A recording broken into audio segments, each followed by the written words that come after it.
भाई दूज की कहानी। एक गांव में एक बहुत ही बुजुर्ग महिला रहती थी। उसका एक बेटा था और उसकी एक बेटी भी थी। बुजुर्ग महिला ने अपनी बेटी की शादी कर दी थी। एक दिन जब वह भाई दूज का त्योहार आया, तभी उस बुजुर्ग महिला के बेटे ने कहा कि माँ, मैं अपनी बहन के घर टीका करवाने के लिए जा रहा हूँ। तब उसकी माँ ने कहा, बेटा, हम लोग बहुत गरीब आदमी हैं, तुम टीका करवाने के बाद अपनी बहन को क्या दोगे? लेकिन उस बुजुर्ग महिला के बेटे ने जिद करके अपनी बहन के घर जाने के लिए अपनी माँ को मना लिया। फिर वह भाई अपनी माँ की आज्ञा लेकर अपनी बहन के घर निकल पड़ा।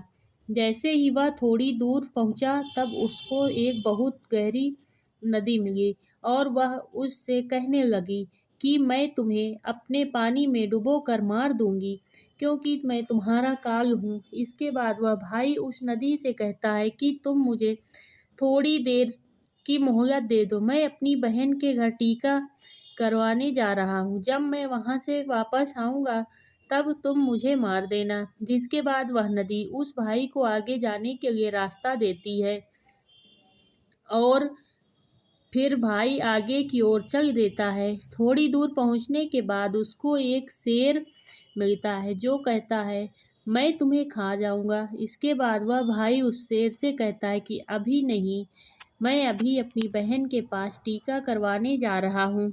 जब मैं लौट कर आऊँ तो मुझे खा लेना। फिर वह शेर भी उस भाई को आगे जाने के लिए रास्ता दे देता है। फिर वह भाई आगे बढ़ने लगता है तो कुछ दूर पहुंचकर उसको एक सांप मिलता है। वह भी उस भाई से कहता है कि मैं तुम्हें मार दूंगा। वह भाई उस सांप से भी वही कहता है कि मैं अभी अपनी बहन से टीका करवाने जा रहा हूँ।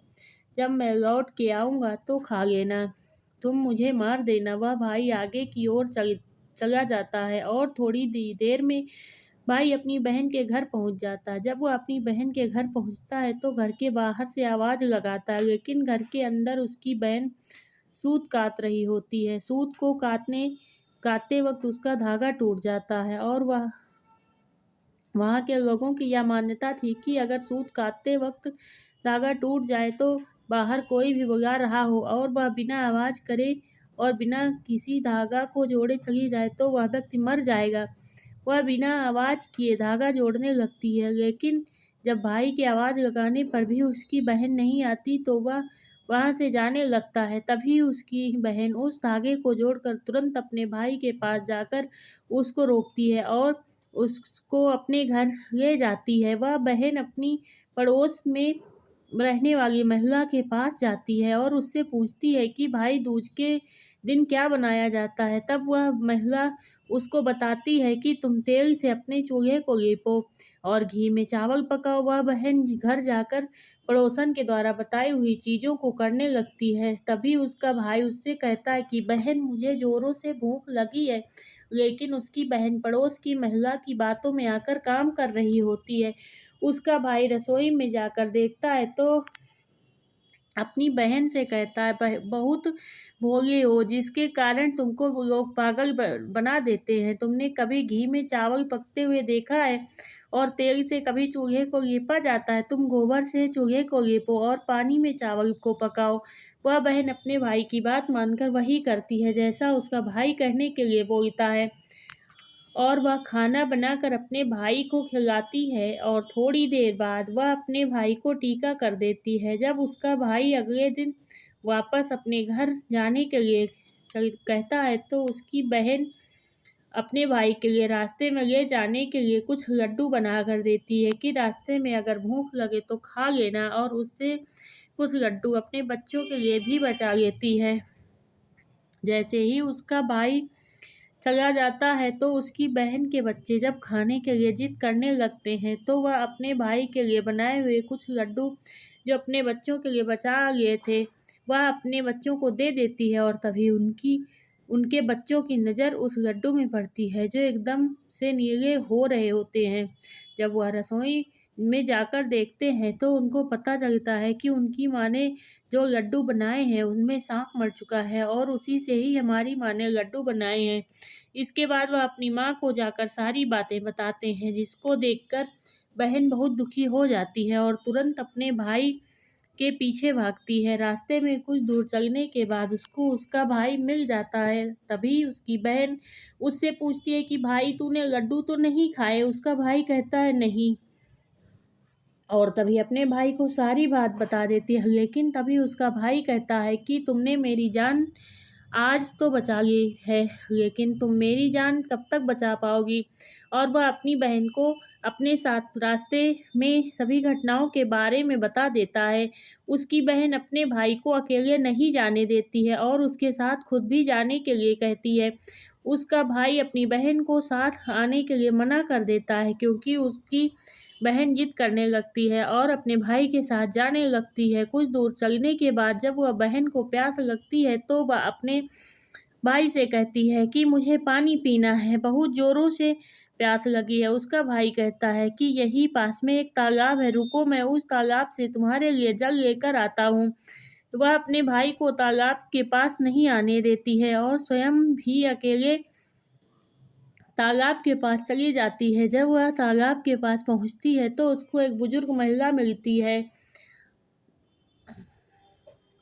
बुजुर्ग महिला को तालाब के पास देखकर उसकी बहन उससे पूछती है कि आप कौन हैं? जब वह बुजुर्ग महिला बताती है कि मैं एक भाई का इंतजार कर रही हूँ जिसकी बहन ने एक सांप को मारा है, जिसके लिए मैं उसका काल बनकर बैठी हूँ। उसकी बहन उस बुजुर्ग महिला से अपने भाई की जान बचाने के लिए उपाय पूछती है। तभी वह बुजुर्ग महिला उससे कहती है कि तुम अपने भाई को खूब गालियाँ दो और जब तक उसकी शादी न हो जाए तब तक तुम उसकी सारी घात टाल दो, तो तुम्हारे भाई की जान बच सकती है। वह बहन तुरंत वापस जाकर अपने घर से एक मांस का टुकड़ा और एक चुन्नी, एक कटोरी में थोड़ा सा दूध लेकर अपने भाई के पास आती है और उससे कहती है कि चलो। रास्ते में थोड़ी दूर चलने के पश्चात उनको वही शेर मिलता है जिससे भाई को मारने के लिए पहले भी रोका था। जैसे ही वह शेर उसके आगे भाई को मारने के लिए आगे बढ़ता है तो उसकी बहन शेर के लिए एक मांस का टुकड़ा खाने के लिए देती है, जिससे उस मांस के टुकड़े को खाने लगता है और वहां से दोनों लोग आगे चले देते हैं। आगे पहुंचकर जब थोड़ी दूर पर वही सांप मिलता है तो वह सांप को अपने साथ लाई एक कटोरी में दूध को सांप के आगे रख देती है, जिससे सांप दूध पीने लगता है और लोग आगे की ओर चले जाते हैं। आगे जब नदी के पास पहुंचते हैं तो उसकी बहन नदी को एक चुन्नी देती है, जिससे वह नदी प्रसन्न होकर उनको आगे जाने का रास्ता दे देती है और थोड़ी देर पश्चात वह लोग अपने घर पहुंच जाते हैं। जब घर पहुंचकर उनकी माँ अपने बच्चों को देखकर बहुत खुश हो जाती है, लेकिन जब उसकी बहन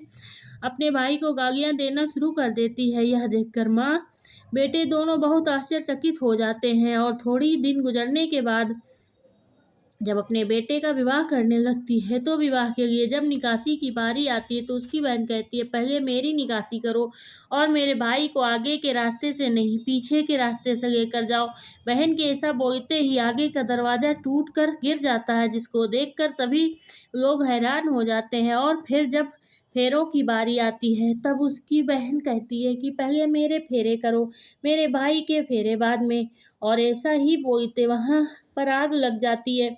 वह आग को बुझा देती है और फिर जब सुहागरात की बारी आती है तो उसकी बहन कहती है पहले मैं इन लोगों के साथ में जाऊंगी। तभी लोग बीच में एक पर्दा डालकर उसकी बहन को अंदर जाने देते हैं। तभी रात में एक सांप आता है और उसकी बहन एक डब्बे में बंद कर देती है और अपने भाई की जान बचा लेती है। जब सुबह होते ही वह सभी को सच बता देती है, लेकिन वह ऐसा क्यों कर रही है? सभी उसकी बहन की प्रशंसा करने लगते हैं और उसका भाई भी अपनी बहन से बहुत खुश हो जाता है। तब उसकी बहन वापस अपने घर चली जाती है। दोस्तों, आपको ये कहानी कैसे लगी कृपया कमेंट करके ज़रूर बताइएगा। वीडियो पसंद आया हो तो लाइक करें और ऐसी बहुत सी जानकारी, कथाओं एवं कहानियों को सुनने के लिए हमारे चैनल को सब्सक्राइब ज़रूर करें। धन्यवाद।